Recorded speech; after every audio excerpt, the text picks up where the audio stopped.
Alright class, so today we are going to talk about thesis statements. Basically, your thesis statement should be your argument in one sentence.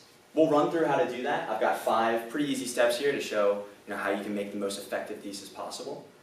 First, I want to give a little example of what your thesis should be able to accomplish.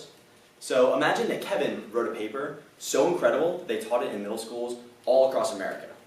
And Theo has a test on it today, and he completely forgot about it, didn't read the paper, has no idea what's happening.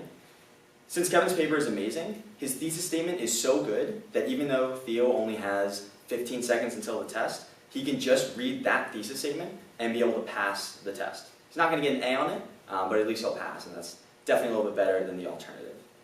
Yeah, so I'll run through kind of the 5 main points here to make a thesis as good as Kevin's hypothetical one. Number 1, it should answer whatever the question is. That can be a question that I came up with or that you came up with. But it should be clear what that question is, and you definitely should answer it. Number 2, be clear and concise. I know a lot of times people like to use kind of fancy, fluffy language to show off their big vocabularies. You don't want to do that during your thesis. You want your thesis to be so short because remember, Theo has that test in 15 seconds, and if it's too long, he won't have time to read the entire sentence. And you want to just be as clear as possible so readers know exactly what you're talking about. You should also give context. A lot of that will be done in your introductory paragraph, and that'll be more general, and by the time you get to your thesis statement, it'll be the most specific context, so your reader should know exactly what you're talking about. You should also hit all the main points, so if you have 2 or 3 main pieces of evidence, definitely mention them. You don't have to mention them in full, but talk about them so that at least when they come up later, readers know what's happening. Most importantly though, make it original and make it fun. If you're writing the same paper that 100 other students have written, that's not going to be super fun for you to write. It's not going to be that fun for other people to read. So again, you can come up with a thought that is as much an original thought as you can. Definitely be way more interesting.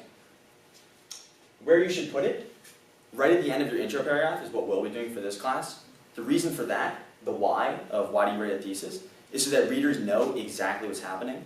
You don't want a reader to get to the end of your paper and suddenly realize they have no idea what your paper was about. They should know by the end of the intro paragraph what your main idea is, what your main points are, and all of those things.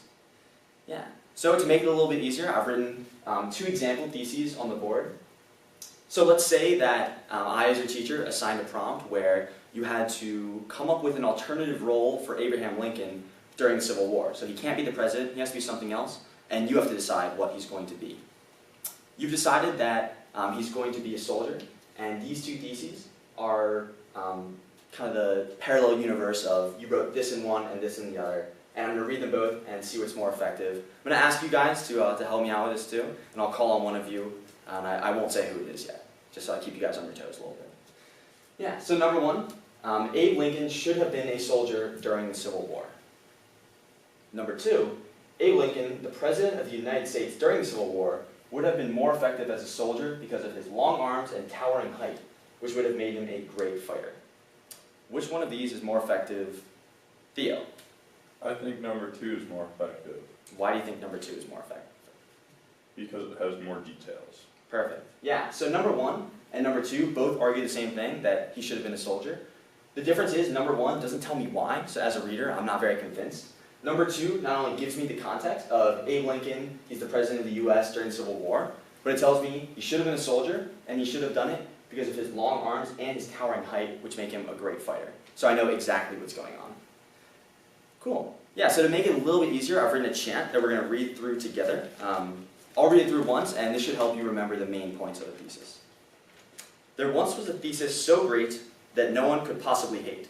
What made it so nice was that it was so concise, and the point it did help illustrate. To know if your thesis is cool, imagine another student is in school. She's reading your paper and must pass a test later where she sums up your argument in full. All right, cool. Let's read that through together. There once was a thesis so great that no one could possibly hate. What made it so nice was that it was so concise, and the point it did help illustrate. To know if your thesis is cool, imagine another student is in school. She's reading your paper and must pass the test later, where she sums up your argument in full. Awesome. So that was our first lesson on theses. If you guys have any questions, definitely ask me after class, but you now have all the tools it takes to write the greatest thesis that you possibly could.